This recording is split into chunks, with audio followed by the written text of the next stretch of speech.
We are with Congressman Rush Holt at his campaign office in West Windsor. Congressman, thank you for speaking with Blue Jersey. It's good to be with you. As a member of the minority party in the House with leadership that seems to be obsessed with repealing Obamacare and doing nothing else, what would you say your accomplishments have been over the past few terms? Well, I have a long list of accomplishments, and actually it's one of the things that sets me apart in this, in the field of candidates for the Senate seat. In the areas of education, workers' rights, civil liberties, civil rights, environment, and public health and mental health. So kind of in all of those areas, I have things that I can point to. Okay, we'll get into some of those issues later on, but tell us why you're running for Senate and what your priorities will be when you get there. Well, for the same reasons that I've been in public service now for more than a decade, the same things that motivated me for much of my life, it is to try to build opportunity for individuals in America, which is another way of saying to make the American dream real for all Americans, to try to ensure fairness, to put in place protections. And this has to do with civil rights and civil liberties, but also financial discipline and regulations so that the banks don't rip people off and so forth, and to build community. It's for all of those reasons that I've been in public service. Most recently, with this Senate race, when Senator Lautenberg died just a month ago now, I lay awake for a couple of days asking myself, who is going to carry on this fight? Who's going to carry on this fight for New Jerseyans, for, again, civil rights and civil liberties and a liberal immigration policy and children's environmental health and gun control? And I said, if not I, who? You know, I looked at the people out there who were talking about running for Senate, and I said, I could do better. So that's why. Okay. Among your opponents, you and Frank Pallone have almost identical voting records and support most of the same solutions to the issues facing the country. How would you differentiate the two of you? Well, first of all, my voting record is, well, let's say, somewhat to the left of everyone in the field of candidates here. I have the best voting record, according to the League of Conservation Voters, of any member of Congress over my entire career. So nobody can touch that. On workers' rights and other such things, on stopping armed drones, on civil liberties and so forth, I have a voting record second to none. Now, it's worth pointing out, because of the way the Republicans run the House of Representatives, almost all the Democrats have the same voting record, which is against all of these atrocious things that the Republicans bring to the floor. So Frank Pallone and I are pretty much the same, and Adam Schiff and I are pretty much the same, and Carol Shea Porter and I mean, you know, there are 190 Democrats who have pretty much the same voting record. And then there's some blue dog conservatives who are off to one side. But that's not what distinguishes a progressive fighter. It is not just a reliable vote on all of these things. It is somebody who is out there with the amendments, who's out there ahead of the votes. For example, I am a proponent of single-payer universal health care coverage. I don't hear any of the other candidates saying that. I've been saying it for years. I'm an original co-sponsor of John Conyers' bill. I've been out there, I introduced amendments against profiling of Muslims by the New York City Police Department. I'm one of the leaders on the Employee Free Choice Act to allow people to register. You know, I'm the author of legislation to keep dangerous pesticides out of children's schools. I could go on and on. On labor issues, it's not just that I'm a reliable vote for working families. I'm actually out there on the picket line when necessary. I'm actually talking with corporate CEOs to get them to back down on labor matters. So when I say I'm the progressive, I mean it on the basis of my voting and lots of other things. And when I talk about the person with substantial accomplishment, I'm responsible for $80 million in new funding for veterans, suicide prevention, and mental health. I'm responsible for $22 billion of new funding for science research. This was part of the, what Blue Jersey knows as the Stimulus Act. It was actually the ARRA, the Recovery Act. I did that. Crossroads of the American Revolution, Heritage Area, the scenic Delaware River, lots of things that I have actually done. One of the candidates in this race makes a great first impression, but I would challenge anybody to list substantial accomplishments. You mentioned your science background. You're in a unique position when it comes to energy policy to have a good understanding of both the politics and the science behind it. Can you comment on what we're doing? Are we doing enough in terms of renewable energy, offshore wind, solar, and also nuclear energy? Should we be building more nuclear plants? Of course we're not doing enough. We are poisoning our planet and changing our very climate, and we shouldn't let climate deniers run the show. I mean, one of the reasons I want to go to the Senate, what happened to the energy and climate bill? It died in the Senate. It died in the Senate because people changed the subject, and then the proponents of the legislation kind of lost interest. I'm not going to lose interest. I care about our planet. And as a scientist, as the person who would be the only scientist in the Senate, I'm going to keep after this climate change. It's the biggest insult to our planet, the way we produce and use energy. So no, we're not doing enough. We could be providing virtually all of the electricity for New Jersey with wind power off the shore of New Jersey. It would be environmentally attractive. It would be domestically made. It would be, here in the U.S., and it would be good for the citizens of New Jersey. I'm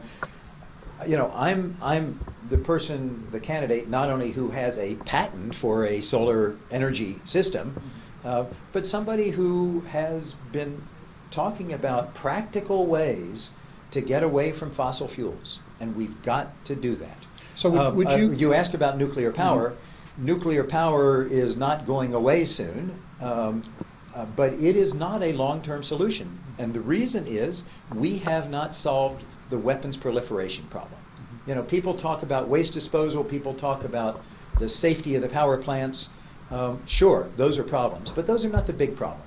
The biggest problem with nuclear power is its connection with nuclear weapons. And people say, oh, there's no connection, we're talking about power, that's weapons. Well, if that's true, why are we worried about Iran? Of course there's a connection. And we as a world, as humans, have not yet demonstrated the ability to deal with the weapons proliferation problem. Switching topics to education, for-profit companies and religious nonprofits are competing for public education dollars. As a senator, what would you do to improve the quality of public education for Americans? Well, first of all, we've got to make sure that we don't regard education as a market-driven operation, a market-driven enterprise. No, the emphasis has to be on public education. And having some good private schools or some good charter schools is not the way that we're going to get excellent education for all kids. You know, you can point to some successful private schools, some successful charter schools. Yeah, that's fine for those kids. But, you know, what are we doing for the 50 million American kids that we want to be well-trained in science and math, of course, subjects that are dear to my heart and that I work hard on, but also foreign languages and international cultures, and what are we doing about them? This should be not just for a few kids who are lucky enough to get into you know, some select schools. So I get really impatient with people who think that education should be market-based. Vouchers just suck resources out of the public school system. And as I say, charter schools can be useful for some kids, and if we could actually learn things from those experimental test grounds that apply broadly in the public schools, fine, let's do that. But it's not operated that way. That's not the way the charter school movement is going. You and I both grew up in the era of Sputnik, which was a big wake-up call for science and technology education. How do we revitalize that urge to get kids involved in science and technology today? You know, of course, what happened then, it was a threat from the Soviet Union. So it was a response to a national security threat. Remember the first legislation that was passed, the major legislation that changed the science and math curriculum in America. It was called the National Defense Education Act. Well, I mean, we've got a national crisis that is every bit as great and more real than the space race and the Soviet threat, and we should mobilize in response to that. And I referred earlier to science and math education, which are dear to my heart, and I've been doing a lot on that. You know, I'm responsible for passing legislation that provides $16,000 of grant money to students, undergraduate students who prepare to teach math, science, and foreign languages. But we also have to have education in foreign languages and foreign cultures, and in those things that maybe aren't militarily useful but make the country worth defending, in arts and music and humanities. Looking at what's in the news today, are the NSA and other government agencies overreaching with their surveillance techniques? Oh, not just overreaching. They're actually harming our society. They're not making us safer. You know, this has been, I have been most outspoken in Congress for a number of years on this subject. I notice in this election, one of my opponents is saying, oh, we should repeal the Patriot Act. I wonder where he got that idea. I've been saying that for years. It's not making us safer because fishing expeditions and vacuum cleaner surveillance, where you just suck in everything about everybody, only damages our society. It does not help the investigators. It does not, they may claim it helps them, but in fact, the whole point of the Fourth Amendment is we will have better protection, better enforcement, better intelligence if those involved in enforcement and intelligence have to prove to an independent judge that they know what they're doing. That's the point of the Fourth Amendment. It's not some civil liberties nicety. It is to make sure that before they invade your life, they have to demonstrate that they know what they're doing. They're not on a wild goose chase. They're not on a fishing expedition. They're not just following their hunches. if we have intelligence folks following their hunches, we will not only be less safe, but we will rend our society. We have to ask ourselves, what is it about America that has been so attractive to millions of people over generations who have come to this country to avoid the knock on the door in the middle of the night, to avoid the idea of an apparatchik who lived in the apartment building just to watch people, just to report on what they're doing, or came to this country because they wanted to have a sense of possibility that is not that won't be ruined by one false claim or one false suspicion. Kind of like the McCarthy days. Yeah, I mean, we got past that. Yeah. This country has had its ups and downs, but we have always we've gone back to our Constitution, we've gone back to our founding values, and that's what we need to do right now. The fear after 2001, after September 11th, led this country to do some pretty misguided things. And it's time for us to get back to basics, back to our values, to where we say there aren't two classes of citizens. There aren't people who are above suspicion and people who should be subject to suspicion. No, we are all above suspicion until there's probable cause to think otherwise. And if you're Muslim or Arab or look different than somebody's vision of what an American should look like, that is no reason for you to be suspect. But of course, that's the way the NSA is working. It's the way the New York City Police Department has been working. It's the way that, unfortunately, much of the enforcement and intelligence sector of our country has been working. The policing role is one of the most important functions of government, but it is also the most fearsome. And it has to be, it really has to be handled very carefully. Final question is on foreign policy and an area that's been in the news, it seems like forever. And I'll phrase it this way. Is President Obama doing enough to promote peace in the Middle East? Well, obviously not.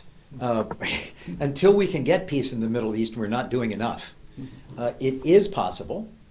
And we have to do that through carrots and sticks. We have to be firm when one side or the other, and it is not just two sides, it's actually multiple sides, but when one side or another engages in provocative or destabilizing actions, we have to be firm with them. We have to be an honest broker.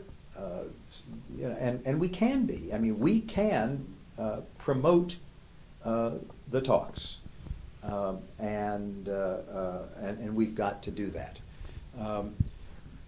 But more broadly, the United States has an important role to play in peacemaking worldwide, and it should not be a war by extension against terrorists. That should not be our principal function in the world.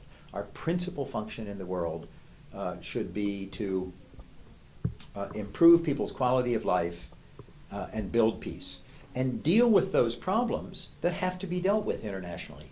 Climate change, oceans, energy, which of course is related to climate change.